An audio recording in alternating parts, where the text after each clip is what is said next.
Pinaghalo ko lang sa bowl ang pinong hiwa ng ampalaya, durog na skyflakes, itlog at iba pang mga sangkap at di ko naman nakalain na magugustuhan to ng mga anak kong bihirang kumain ng gulay. And sigurado rin akong ipapaulit nila tong ipaluto sa'yo once matikman nila kung gaano kasarap to. To start nga is meron tayo ditong isang malit na piraso ng ampalaya. Hahatiin ko lang yan ng palengtwise saka tatanggalin yung buto sa gitna. Itong ampalaya talaga mostly yung hindi kinakain ng mga bata ngayon guys, no? Pati nga yung ibang matanda minsan na hindi kumakain nito, no? Pero dito sa recipe na gagawin natin guys, di nila malalaman na may ampalaya palang nakahalo sa kinakain nila. Bali dito nga hihiwain lang natin yan ng pino para di naman siya visible sa paningin ng mga bata. Dito naman guys, gagamit din tayo ng dalawang patatas. Babalatan ko lang yan then saka hihiwain sa medyo maliliit na piraso. Pagkahiwa, saka ko naman yan ilalagay dito sa paluto na naming kanin para palambutin. Para mas tipid sa gas at isang lutuan lang. Pero pwede nyo yung i-steam ng hiwalay or pakuluan. Depende sa inyo yan kung paano nyo to palalambutin. And kapag ganyan ang lumambot na,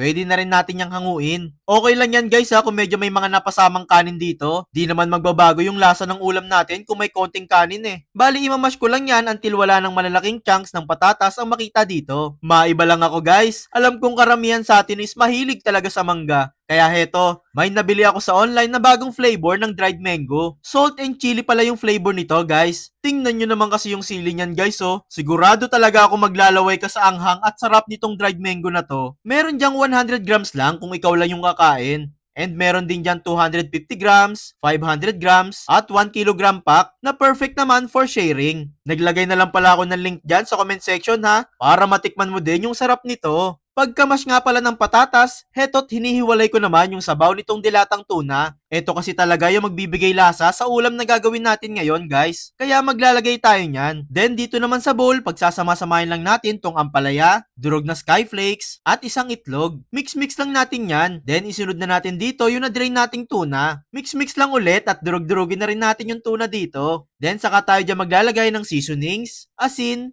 at paminta bilang pampalasa. Mix-mix lang ulit guys until humalo na yung mga pampalasa dito. Then saka na natin ilalagay dito itong pinong sibuyas, pinong bawang, spring onions, na mash na patatas, at 1/4 cup ng cornstarch. Babatiin ko lang pala saglit tong sila Ma'am Nueva Donaire ng Cavite, Ma'am Jum Laila Abbas ng Saudi Arabia, Ma'am Hilda Soliben ng Nueva Ecija, at si Sir Glenn Paul Cabarubias ng Tagum City. Kung gusto nyo nga rin pala ma-shoutout sa mga recipes na ginagawa namin araw-araw, pusuan mo lang po itong video na pinapanood mo. And mag-comment ka na din dyan sa ibaba kung taga saan kayo ha, para naman sa susunod na upload natin kayo naman yung mabati ko. Salamat po lagi. Bali dito nga guys, pagkahalo natin thoroughly nitong mixture, ay siya namang hulma natin sa mga to. Kumuha lang tayo dyan ng sukatan para pare-parehas yung laki na magagawa natin. Then saka natin yan ihuhulma sa palad ng pa-square tulad nito. Ulit-ulitin lang yan hanggang sa matapos tayo. And once done, pwede na natin yung prituhin lahat sa mainit na mantika. Bale, lulutuin lang naman natin yan until mag-golden brown, then saka hanguin. And there you have it guys! Nakagawa na tayo ng masarap na potato tuna nuggets with ampalaya bits na sure ako magugustuhan ng mga kids nyong di mahilig sa gulay. And sure din ako na kahit kayo matatanda magugustuhan din to. Kaya kung ako sa inyo, subukan mo na din gumawa nito.